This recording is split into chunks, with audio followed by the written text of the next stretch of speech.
The chapter opens up where we left off, right? From Sanji pummeling Queen. Turns out Sanji kicked Queen out of Onigashima. Queen has officially lost. Sanji is stated to be the winner of the left brain tower. Sanji then collapses from exhaustion. How do you feel about the ending of this fight and Sanji passing out from it? Lawrence. Like I said last time, I kind of have mixed feelings about it because I still think it was too soon for the Calamity to be falling like this. Mm-hmm. You know, like I was kind of expecting the Queen to get back up. Sanji collapsing, I mean, he did go through a lot fighting just all around on Wano. Like he was all over the place fighting and taking a lot of damage. So it also could just be his reaction to what's going on with the raid suit. It could be like a bunch of different things colliding. But I do have a prediction of what I think is going to happen, right? I do, but also I'm stealing part of it, but I'm adding part of my thing. I believe since Sanji kicked him off Onigashima, Queen is going to... Onigashima? Yeah, it's like the third time. Onigashima. Don't judge me. Anyway, Onigashima, he's going to land where the rest of the Big Mom pirates are. Right? Mm-hmm. I think he's going to land there, and then they're going to come back. And to me, that's going into like... Because to me, what I didn't like where this was going, all right, we just seen... we're going to get to it, but like we just seen Queen get taken down. And now, most likely, it looks like King is about to get taken down. It looks like, following that trend, Kaido's about to get taken down as well. Yeah. I don't really like that. But I'm saying if Luffy does lose again, like we were all wanting him to do, like, Queen lands where Big Mom pirates are. But also, like, the whole theory was, like, they all wake up, but they're in their awakened form.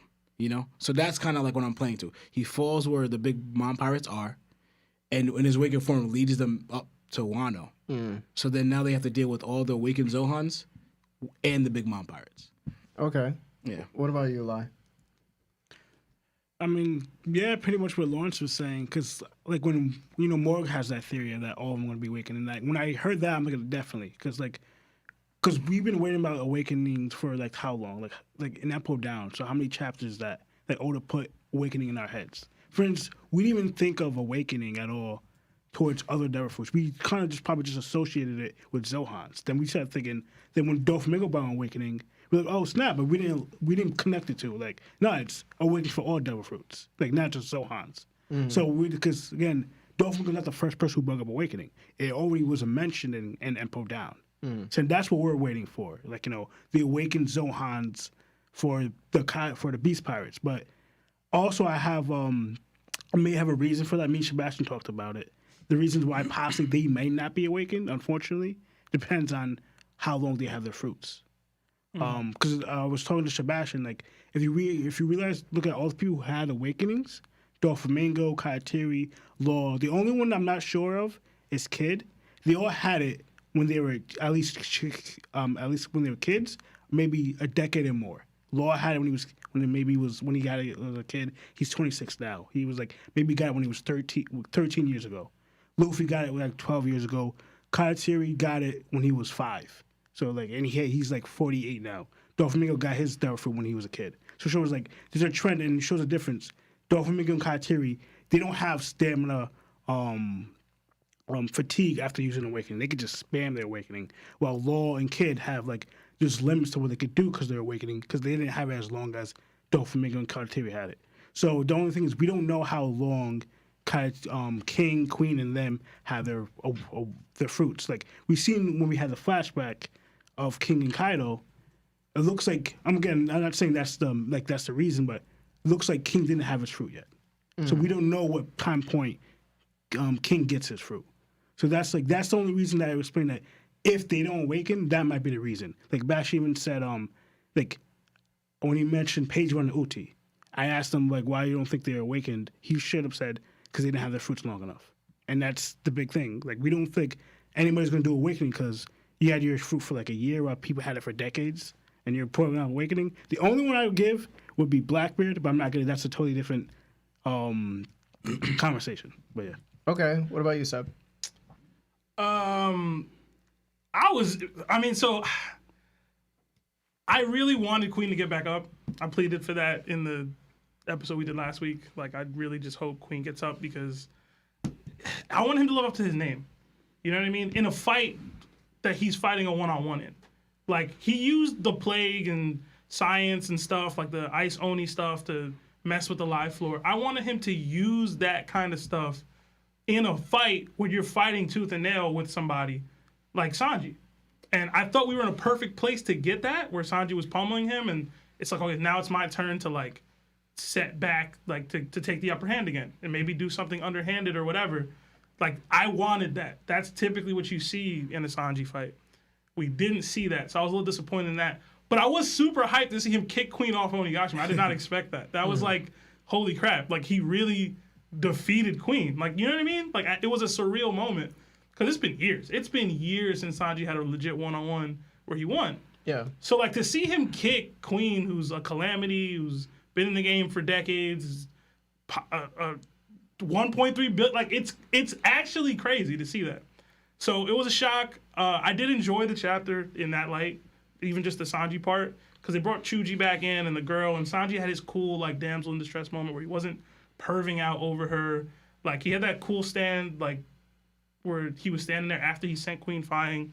He, like, offered her the mouse, and there was he even, I think we brought it up a couple of chapters ago about the mouse being, like, a callback to that mouse he was feeding when he was on the German thing. Even Sanji thought of that. Like, I liked all of that as a tie-in. I just wish Queen had lived up to his name and billing more. Yeah. You know what I mean? Like, it's a problem with Oda and fighting and fights and stuff. But as a whole, I was happy with that.